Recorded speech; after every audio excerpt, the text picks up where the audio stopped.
दोस्तों आदि पुरुष के बाद यहाँ पर प्रभास वापस आए हैं अपने बिल्कुल नए फॉर्म में। एक तरफ तो आप लोग देखे होंगे सलार का टीज़र, उसके बाद प्रोजेक्ट के का फर्स्ट लुक, जहाँ पे हम लोग को बिल्कुल नई चीज़ें दिखाई दे रही हैं। एक तरीके का फ्यूचरिस्टिक कॉन्सेप्ट है जहाँ पे टाइम ट्रेवल का भी यूज़ होगा। अब यहाँ पे टीज़र ट्रेलर को देख के हम लोग को समझ जाना चाहिए कि इसमें क्या हो सकता है। एक तो यहाँ पे प्रभास के कैरेक्टर को क्लियरली मेंशन कर दिया गया है, लेकिन हम लोग बात करें विलन्स की तो उसमें उन लोग को डिटेल ग्लिम्स नहीं दिखाई गई है। हालांकि यहाँ पे प्रोजेक्ट के का टाइटल रीडिफाइन करके कल्कि दिखा दिया गया है और ये मूवी एक तरीके से फ्यूचर में बन रही है, लेकिन फिर भी हम लोग समझने की कोशिश करते हैं कि आखिरकार इस मूवी में क्या होने वाला है। सबसे पहली बात, बहुत लोग इस मूवी को बहुत सारी हॉलीवुड मूवी से कंपेयर कर रहे हैं। इसमें प्रभास का आर्मर एकदम एवेंजर जैसा लग रहा है, यहाँ पे ड्यून की कॉपी है, स्टार वॉर्स की कॉपी है, लेकिन फिर भी दोस्तों जब तक हम लोग पूरी मूवी नहीं देख लेंगे हम लोग ऐसे कुछ नहीं कह सकते। लेकिन फिलहाल इसके कॉन्सेप्ट में एक चीज़ तो लग रहा है कि यहाँ पे आगे जाके फ्यूचर में कलयुग अपनी चरम सीमा पे पहुँच जाएगा और यहाँ पे तब कहा गया है कि विष्णु भगवान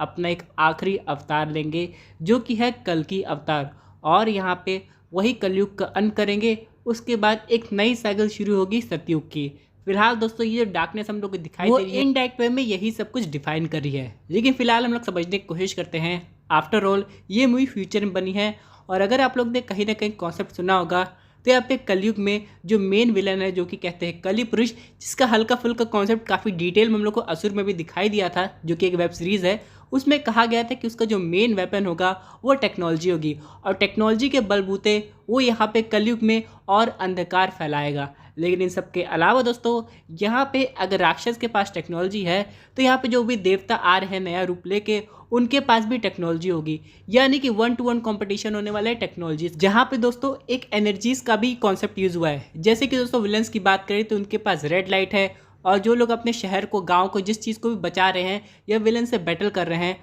उनके पास यहाँ पे ब्लू कलर की लाइट है। अब यहाँ पे इसे हम लोग पॉजिटिव या नेगेटिव एनर्जी के रूप में डिफाइन कर सकते हैं, लेकिन सबसे इंपॉर्टेंट बात यह है जहाँ पे भी कई सिनेरियो दिखाए जा रहे हैं वहाँ पे हम लोग को काफ़ी सूखा दिखाया जा रहा है। यानी कि एक तरीके का कॉन्सेप्ट ये है कि फ्यूचर में जो भी चीज़ें हो रही है उन सब की जड़ हो सकता है पानी, यानी कि पानी की कमी इतनी ज़्यादा बढ़ गई है कि वो बिल्कुल रेयर हो गया है। यानी कि फ्यूचर में पैसे की वैल्यू नहीं है, बस पानी की है, क्योंकि ज़िंदा रहने के लिए वही काफ़ी ज़रूरी हो गया है। और यहाँ पे दोस्तों इसी चीज़ का फ़ायदा उठा रहा है कलयुग में कली पुरुष, और हो सकता है दोस्तों इसी कॉन्सेप्ट के बेसिस पे यहाँ पे आगे भी बहुत कुछ हम लोग को देखने को मिल सकता है। अब तो कहा यह जा रहा है कि अगर कल्कि अवतार हम लोग को देखने को मिल रहा है तो यहाँ पे अश्वत्थामा को भी आना चाहिए, जो कि उनका इंतज़ार कर रहे हैं महाभारत के टाइम से। यानी दोस्तों आप लोग को याद होगा अश्वत्थामा है कौन, जो कि यहाँ पे दुर्योधन का साथ दिए थे और बाद में एक गलती की वजह से सर की मणि निकाल दी गई थी और यहाँ पे भगवान कृष्ण ने उन्हें श्राप दिया था कि यहाँ पे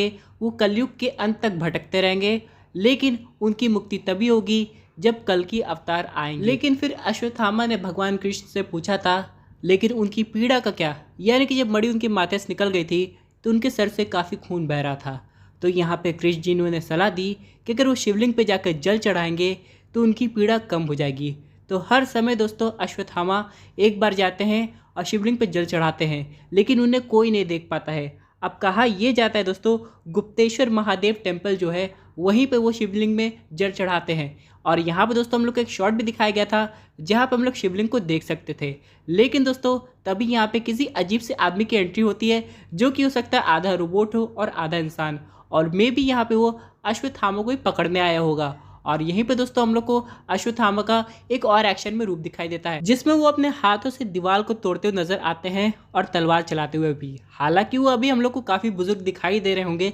लेकिन दोस्तों उनमें काफ़ी ताकत भरी पड़ी है और यहाँ पे वो कल्कि का साथ देंगे यहाँ पे कलयुग को ख़त्म करने के लिए। उन सब के बाद हो सकता है उनकी मुक्ति हो जाए। इन सब के अलावा दोस्तों यहाँ पे एक चीज़ और नोटिस करने वाली बात है, आप लोग एक अजीब सा चैम्बर देखेंगे जहाँ पे काफ़ी बॉक्स होंगे और वहाँ पे काफ़ी सब्जेक्ट्स को रखा गया होगा, और यहाँ पे ये भी कहा जाता है कि कली पुरुष अपनी बॉडी को कॉन्शियसनेस के थ्रू एक जगह से दूसरी जगह ट्रांसफ़र करता है। आप लोग ने एक्समैन अपोकलिप्स में कॉन्सेप्ट देखा होगा, जब वो जो अपोकलिप्स था वो अमर रहने के लिए अपनी कॉन्शियसनेस को अगले म्यूटेंट में ट्रांसफ़र कर देता था, और मे भी दोस्तों इसी कॉन्सेप्ट के थ्रू कली पुरुष भी हमेशा के लिए ज़िंदा रहने के लिए अपनी कॉन्शियसनेस को एक नई बॉडी में ट्रांसफ़र करता है ताकि वो लंबे समय तक जिंदा रह सके, और ये जो चैम्बर है वो उसका की। लेकिन फिलहाल दोस्तों ये मूवी में टाइम ट्रेवल का भी कॉन्सेप्ट दिखाया जाएगा, यानी कि अभी हम लोग ये मूवी फ्यूचर में होते हुए देख रहे हैं, लेकिन पास्ट का सिनेरियो भी दिखाया जा सकता है, यानी कि हो सकता है हम लोग को सतयुग, त्रेता युग, द्वापर इन सब के भी हल्के ग्लिम्स दिखाए जाए। हालांकि ये मूवी आने में अभी काफ़ी टाइम है